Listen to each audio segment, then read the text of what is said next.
ido para assistir ao seminário de acompanhamento discente da aluna Janine Silva Bonfim. Certamente eu vou errar a pronúncia do seu nome. Antkiewicz, Não, é isso mesmo. talvez. Ah, que bom! É o projeto intitulado Comunicação Visual Participativa e o CEPAV Posse Goiás, Consolidação de Práticas de Saúde Pública em Territórios Vulneráveis. O trabalho é desenvolvido sob orientação da professora Tânia Cremonini de Araújo Jorge e pelo professor Roberto Rodrigues Ferreira. Janine, você tem 30 minutos para fazer a sua apresentação. Depois, o professor Jânio e eu, cada um de nós, tem em torno de 20 minutos para fazer as nossas contribuições ao trabalho. Tá bem? Tá certo. Janine, boa apresentação para você, fica tranquila. Isso. Boa tarde, né? Eu queria cumprimentar a banca, a doutora Renata, o doutor Jânio, por ter aceito o meu convite. Quero cumprimentar os meus orientadores, a doutora Tânia e o doutor Roberto. A doutora Tânia está com a agenda lotadíssima, eu fiquei lisonjeada dela estar participando da minha, do meu seminário hoje. E quero agradecer a todos que estão acompanhando. Como a doutora Renata já falou, o tema do meu trabalho, é, ele veio como desdobramento do Expresso Chagas 21, que veio até Posse, Goiás, em novembro de 2022, nos dias 2, 3 e 4.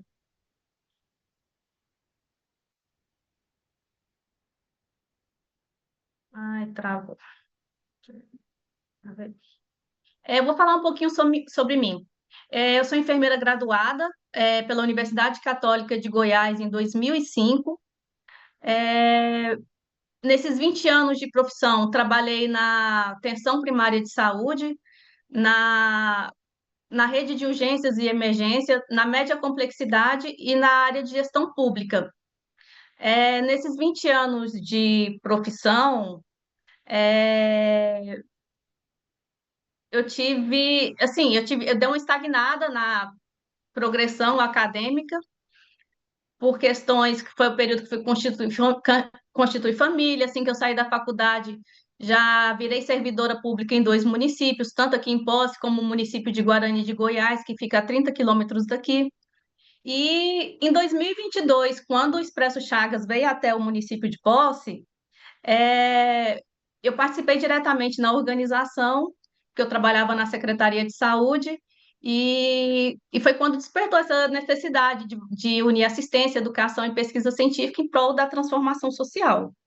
E como oportunidade, eu até brinquei uma vez com o doutor Roberto, cavalo selado a gente passa uma vez na vida. Aí eu teve essa oportunidade de continuar, de voltar para a vida acadêmica depois de 20 anos, me tornar aluna novamente e o contato com a população vulnerável, com os pesquisadores da Fiocruz, revelou o poder da ciência e arte da educação popular em saúde como estratégia de aproximação entre a ciência e o território.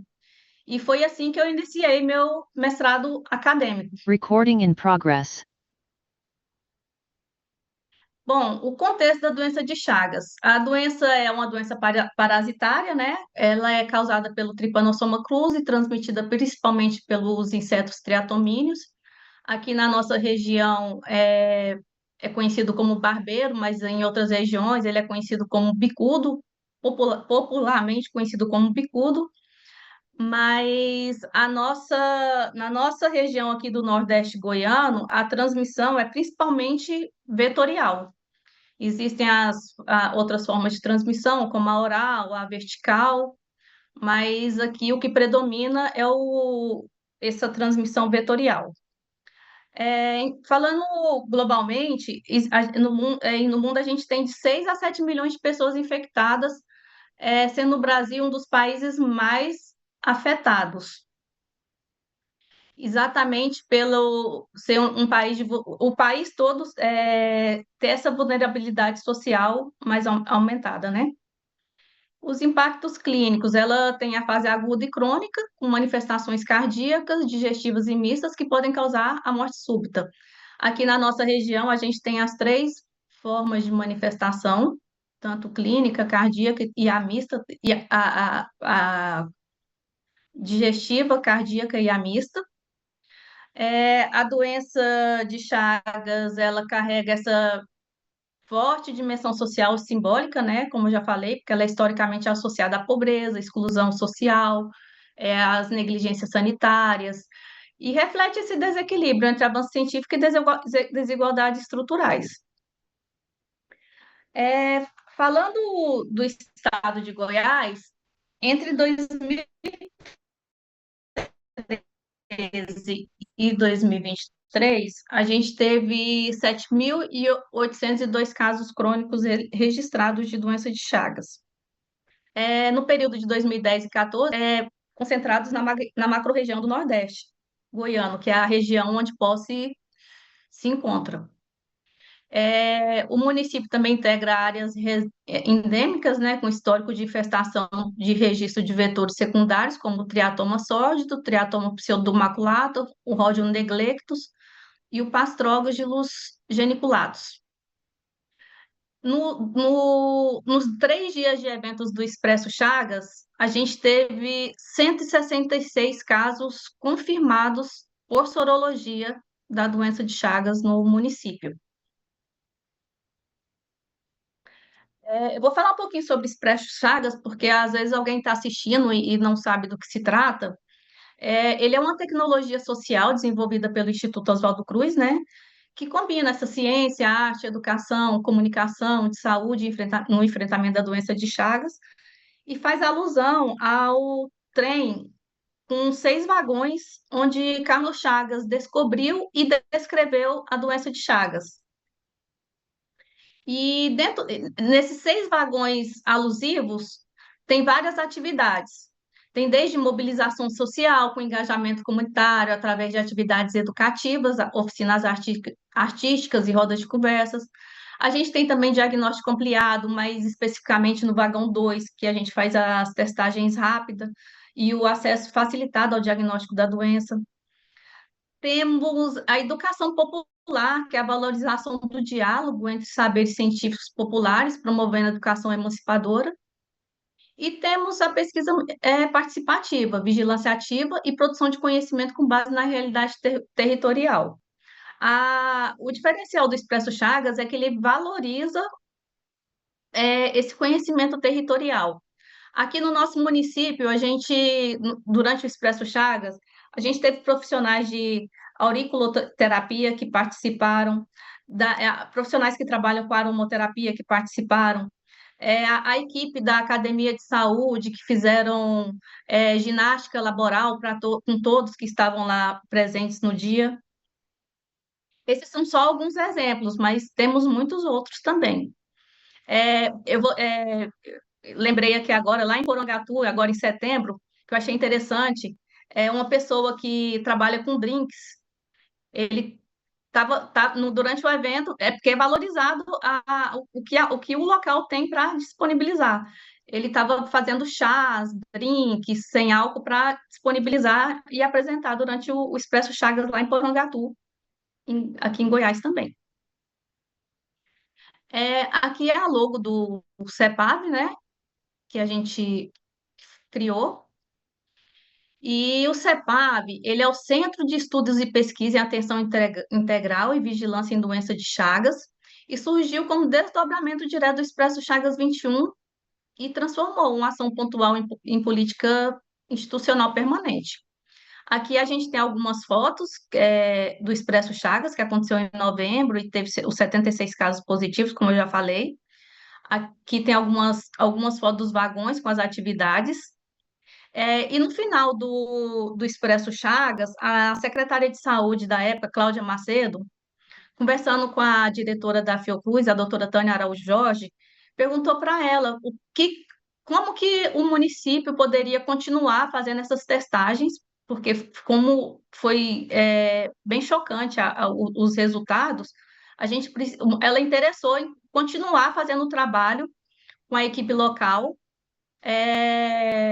com esses testes rápidos que foi disponibilizado durante o evento. E a doutora Tânia respondeu para ela que seria apenas através de pesquisa. E foi nesse momento, lá, a doutora Tânia lembra direitinho, que foi, sentou na mesa lá no ginásio de esporte, onde foi o evento, que surgiu a ideia do Centro de Estudos e Pesquisa de Posse, Goiás. Como foi em novembro, já em janeiro ia ter o seletivo do programa de pós-graduação. E as duas primeiras pesquisadoras locais, a enfermeira Elizabeth Manieri, entrou como doutoranda, e a enfermeira Carol Tolari entrou como mestranda. E aí, a partir daí, deu início às pesquisas no nosso município. Em junho de 2023, foi assinado o termo de cooperação, né, entre a Prefeitura e o Instituto Oswaldo Cruz, foi publicado no Diário Oficial. E, por fim, em janeiro de 2024, teve a inauguração do CEPAV, consolidando o centro como referência regional no nosso município.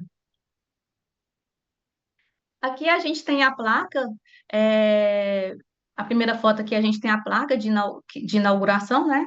O, o CEPAV, ele recebeu o nome de Dr. Valdemar Carazai. Ele foi um médico cardiologista que atendia os afetados da doença de Chagas, e ele faleceu durante a pandemia da Covid-19. E aí ele foi homenageado, o nome do CEPAV virou lei municipal. Aqui a gente, na segunda foto, a gente tem as autoridades municipais, estadual e federal. Aqui a gente tem o prefeito municipal, a secretária de saúde, o presidente do Conselho Municipal de Saúde. A gente tem a Liliane Siriano aqui, que ela é coordenadora do programa de Chagas do estado de Goiás. As primeiras pesquisadoras, a enfermeira Beth, a Carol, e a doutora Tânia, representando o Instituto Oswaldo Cruz. Aqui, no dia do evento, teve uma cobertura, um blog fez a cobertura, o registro com várias entrevistas. Só que para não ficar longo, eu fiz um post da entrevista da doutora Tânia, e aí eu vou passar aqui para vocês, tá? Habitantes em todo o Brasil. Então é a primeira vez que isso está sendo criado. E está sendo criado a partir de uma iniciativa da Prefeitura de consolidar parcerias. Então isso consolida uma parceria com a Fundação Oswaldo Cruz, o Instituto Oswaldo Cruz, consolida uma parceria com a Secretaria Estadual de Saúde, com a Secretaria Municipal de Saúde de Posse e com o Ministério da Saúde, já que a Fundação Oswaldo Cruz é parte do Ministério da Saúde. Isso vai permitir que vários estudos sejam feitos aqui na região por pesquisadores que vão ser formados aqui na região nesses projetos. E a escolha dos projetos é da região. A definição das perguntas é da região. Não é uma iniciativa da Fiocruz em Posse, é uma iniciativa de Posse que chama Fiocruz, para manter a pesquisa em doença de Chagas com os desafios do século XXI ativa em plena área endêmica.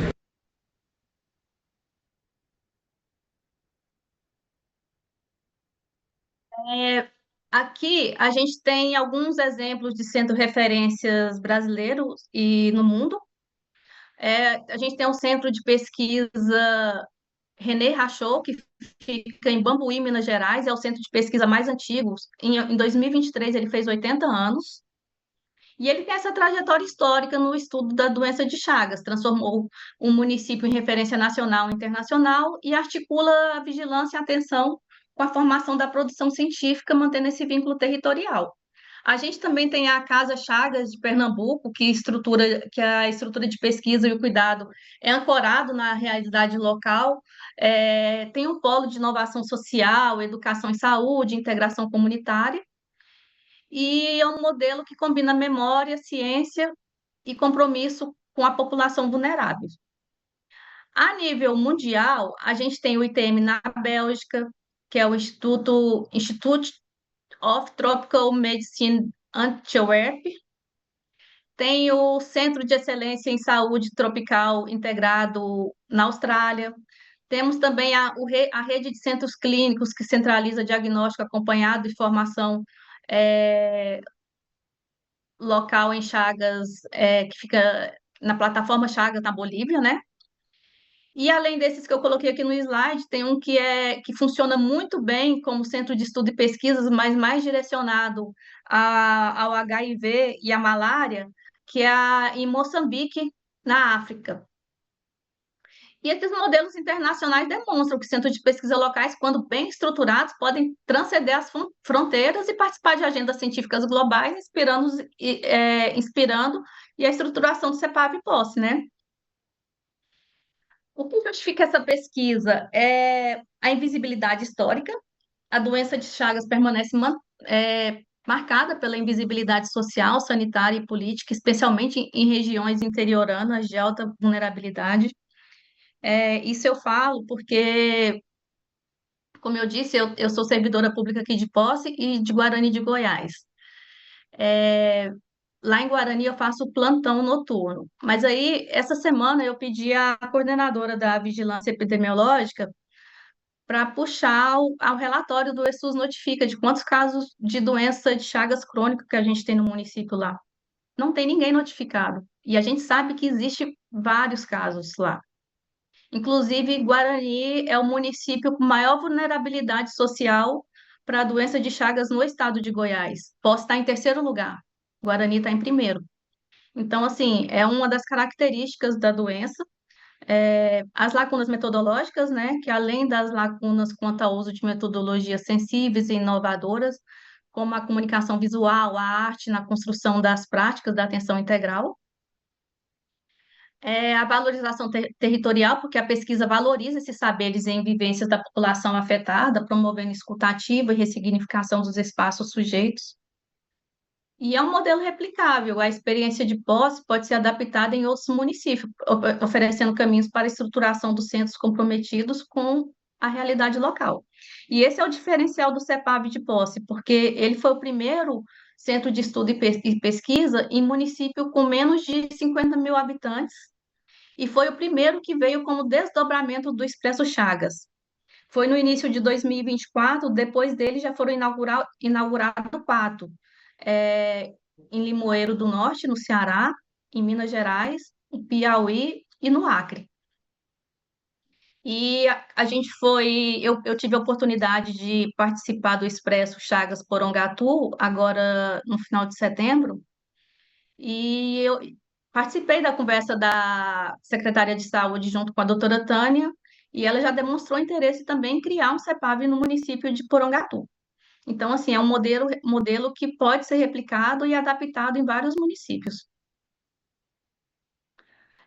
O objetivo geral dessa pesquisa, né, é investigar o papel da comunicação visual e participativa na consolidação de práticas de saúde pública em territórios vulneráveis, a partir da experiência do Expresso Chagas 21 e da criação do CEPAV no município de Posse. Tem como objetivo específico entender processos fundamentais na consolidação do marco temporal nas atividades realizadas no Expresso Chagas 21 em Posse, Goiás, de novembro de 2022 a janeiro de 2024. Identificar atores chaves relevantes na implementação do CEPAV, entendendo os legados do Expresso Chagas no município. Registrar as memórias, vivências e contribuições do Expresso Chagas 21 através da implementação do CEPAV entre novembro de 2022 a janeiro de 2024. Construir o banco de imagens do projeto Expresso Chagas 21 em Posse para organização de narrativas fotográficas e aplicadas a materiais de educação, divulgação e saúde. E, por fim, o produto final, o fotolivro, elaborar e avaliar a recepção do fotolivro através da sensibilização de profissionais de saúde da atenção primária de saúde do município de Posse. A fundamentação teórica, eu usei 3 pilares conceituais, que é o marco temporal institucional, a educação popular em saúde e as narrativas gráficas. O marco temporal, né, que é um instrumento analítico de organização da memória e trajetória da institucionalização. A educação popular, que tem o campo teórico prático, fundamentado na valorização dos saberes populares. E as narrativas gráficas, que é o uso do fotolivro como instrumento metodológico do registro. Aí eu vou falar um pouquinho de cada, o marco temporal institucional, que diferentemente de um recorte cronológico, ele é restrito à coleta de dados no marco temporal institucional, é uma ferramenta de interpretação das etapas históricas e transições organizacionais, e tem três funções principais, que é a sistematização, a articulação e a memória.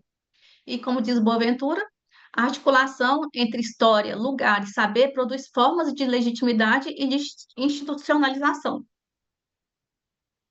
Aí aqui a gente tem alguns exemplos de educação popular também, que no campo teórico e prático valoriza, tem a valorização de saberes populares. Aqui a gente tem alguns exemplos durante o Expresso Chagas.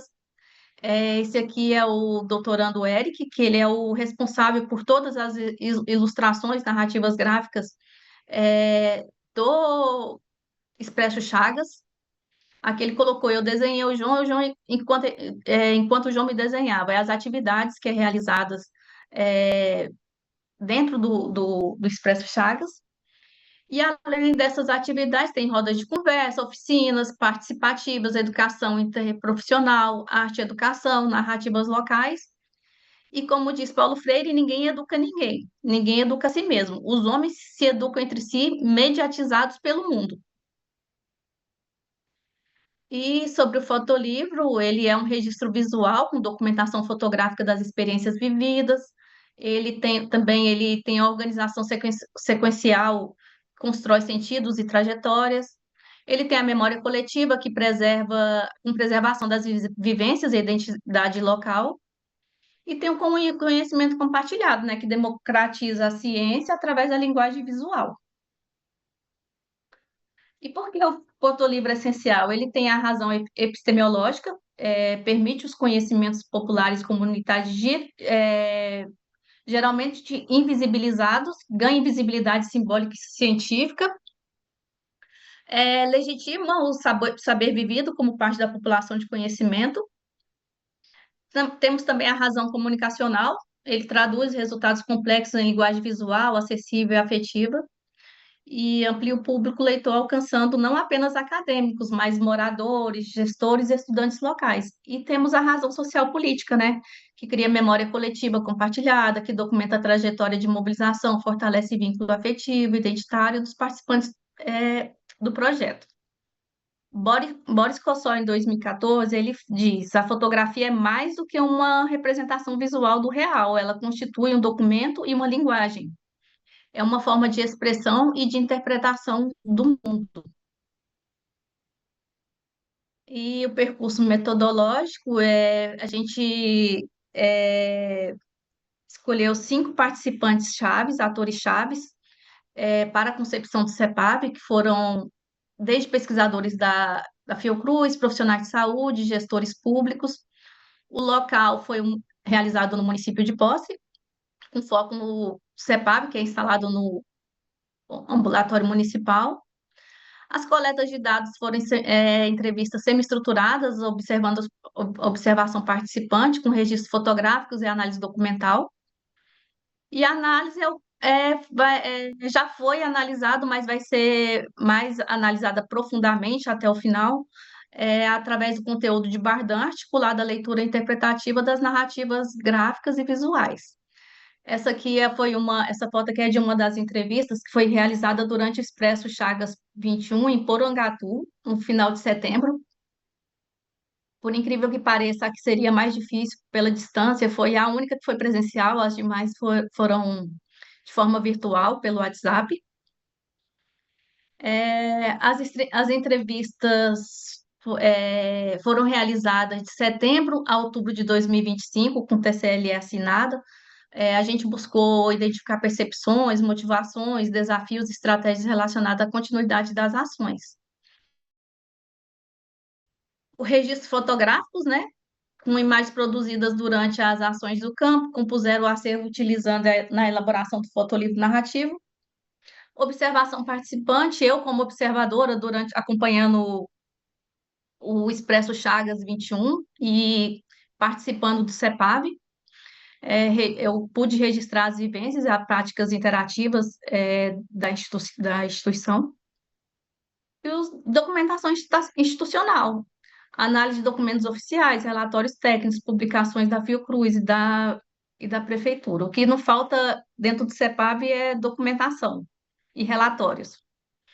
A aprovação no Comitê de Ética é a aprovação do geral, né, do Expresso Chagas. É, E o roteiro das entrevistas foi: a primeira pergunta, como surgiu a ideia do CEPAV, quais fatores políticos, sociais e de saúde foram determinantes. A segunda pergunta foi: quais foram os principais desafios desde a concepção até a inauguração, quais estratégias foram utilizadas. A terceira pergunta: quais foram os principais impactos na comunidade, tanto na saúde quanto na conscientização. A quarta pergunta: como foi a experiência colaborativa entre Prefeitura, Secretaria Municipal de Saúde e o Instituto Oswaldo Cruz? Como essa parceria influenciou os resultados? E o legado e perspectivas. Qual legado o CEPAV deve deixar? E quais são as perspectivas para a continuidade e expansão? Os resultados preliminares do Expresso Chagas foram 637 fichas de inscrição, com 535 testes rápidos realizados, 255 testes rápidos reagentes, e desses 255, 166 foram diagnosticados positivos através de sorologia. O que chama a atenção? Porque essa iniciativa envolveu ampla participação, né, da comunitária e revelou uma taxa de positividade bem superior à média nacional, o que evidencia a subnotificação histórica da doença em áreas interioranas. E esses dados reforçam a importância de ações integradas de vigilância e atenção primária em saúde, capazes de identificar precocemente casos crônicos e promover acompanhamento adequado. Eu citei a situação de Guarani, mas aqui em Poços também não é diferente. No estado de Goiás, a notificação ela é obrigatória desde 2023. Deixa eu só beber uma água aqui.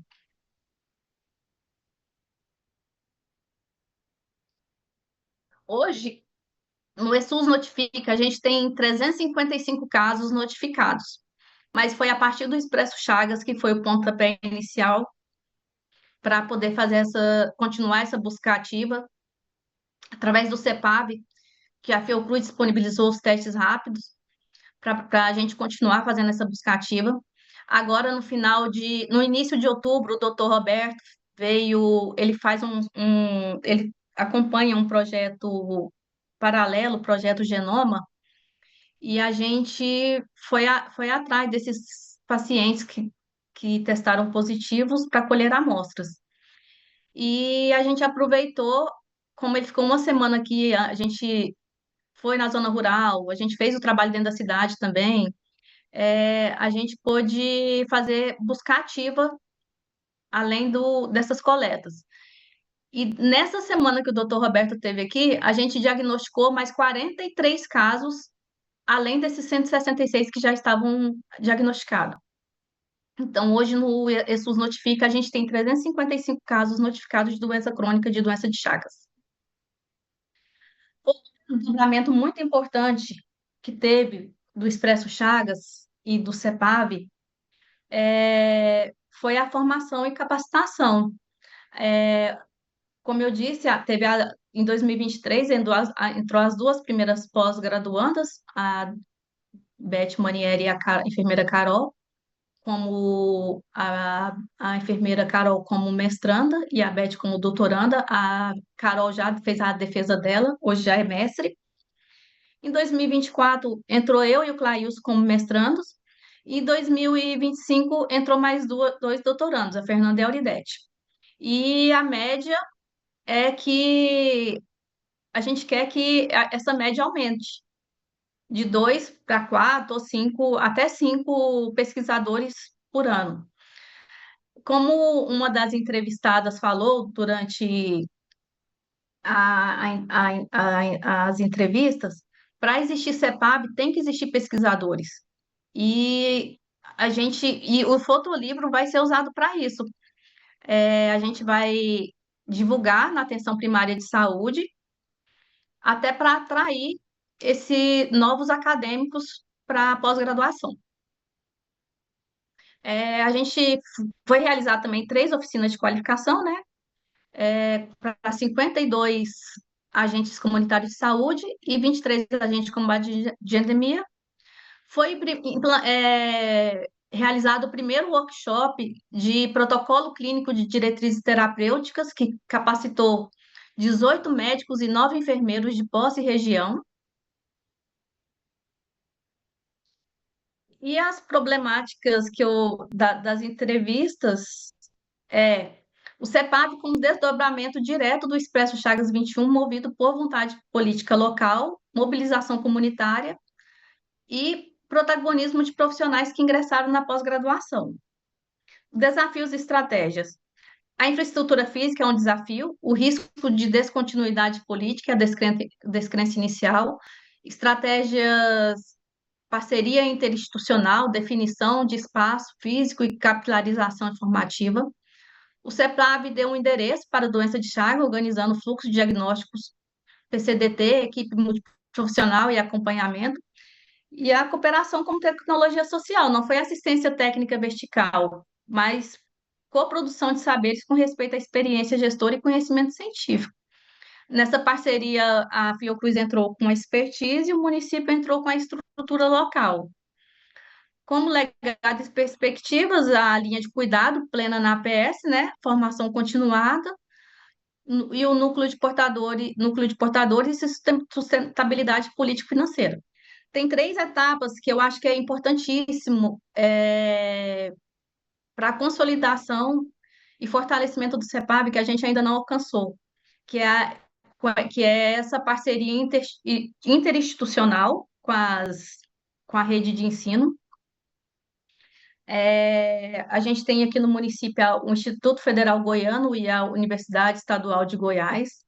Eu sei que as doutorandas já estão correndo atrás disso, até mesmo porque elas têm que fazer o estágio de docência, né? Já estão correndo atrás dessa parceria, oficializando a documentação, mas oficialmente, ainda não aconteceu de fato. O núcleo de portadores também ainda não é uma realidade no nosso município. E a regionalização das pesquisas. Hoje as pesquisas estão concentradas todas no município de Posse. A gente ainda não conseguiu fazer essa regionalização para a região, uma vez que não é a Posse que é o município endêmico, é a região que é endêmica. Aqui a gente tem as vozes dos entrevistados, mas para não ficar muito maçante, eu vou dar destaque para a fala do médico e ex-prefeito de Posse, signatário do acordo de cooperação técnica e apoiador político da criação do centro, em que ele diz que o principal legado que esperamos deixar com o CEPAB é o fortalecimento da capacidade local de vigilância em saúde e a consolidação de Posse como referência regional em pesquisa aplicada e ações de controle de endemias. A meta é garantir que o CEPAB continue também contribuindo para a melhoria da qualidade de vida da população, servindo como exemplo de inovação, ciência e compromisso com a saúde pública. Essa fotinha aqui, ela não está muito bem, mas era a que eu tinha, que tinha os meus 5... Ela não está bem com a resolução muito boa, mas era a única foto que eu tinha que tem os meus 5 atores que são responsáveis pela concepção e implementação do CEPAB de Posse, Goiás. Aí tem a ex-secretária de Saúde, tem o ex-prefeito, a diretora do Instituto Oswaldo Cruz e as 2 primeiras pesquisadoras do município. O fotolivro está em desenvolvimento, ele está com processo, a gente está em processo de curadoria com ele, selecionando as imagens do Expresso Chagas 21 e as atividades do CEPAB. A gente está fazendo organização cronológica, interpretativa, associação de trechos narrativos dos participantes e pesquisadores, realizando design editorial. E os objetivos é transformar essa documentação em narrativa científica e estética, valorizar a memória comunitária e processos formativos, a comunicação pública da ciência, né, e o dispositivo da educação popular em saúde. Esse fotolivro está sendo desenvolvido em parceria com o pós-doc Vinícius Moraes, ele já tem alguns trabalhos publicados na área de narrativas gráficas, e a parte de design é toda do Eric Maranhão, que é o mesmo que faz a parte que faz a arte visual do Expresso Chagas. Aí aqui a gente tem a primeira parte, né, que é a introdução e contexto do Expresso Chagas 21. A gente tem o título, tem a ficha técnica, dando os créditos para eles. A gente fala um pouquinho sobre o Expresso Chagas de 21. A gente fala um pouquinho do histórico do Expresso Chagas e os objetivos também. Sobre a implementação e criação do CEPAV, da página 8 a 14, a gente fala sobre a implementação e a criação, né? Com fortalecimento de ações de saúde, vigilância, planejamento e implementação, objetivos do CEPAV, etapas de criação do CEPAV, a integração com a comunidade e instituições, tem as memórias do Expresso, tem as memórias do CEPAV também. E da página 15 a 21, a gente colocou as memórias e o legado do projeto, que aqui a gente colocou as vozes dos Pode entrevistados. atender? Oi, tá escutando? Não, desculpe. Ah, tá. As considerações preliminares é que este trabalho ele nasce também do entrelaçamento de vivências profissionais acadêmicas e comunitárias, né, em torno do enfrentamento da doença de Chagas. É, ele parte da territorialização da ciência, porque ele representa um processo onde o conhecimento é construído com e para a comunidade, fortalecendo o senso de pertencimento. A gente tem o diálogo de saberes, né, que promove o diálogo entre saberes acadêmicos, contribui para a ressignificação da doença de Chagas como problema social, não apenas biomédico. E a agenda pública, que é a criação da agenda voltada para a vigilância em saúde, pesquisa científica descentralizada, inserindo posse no mapa nacional de iniciativas inovadoras.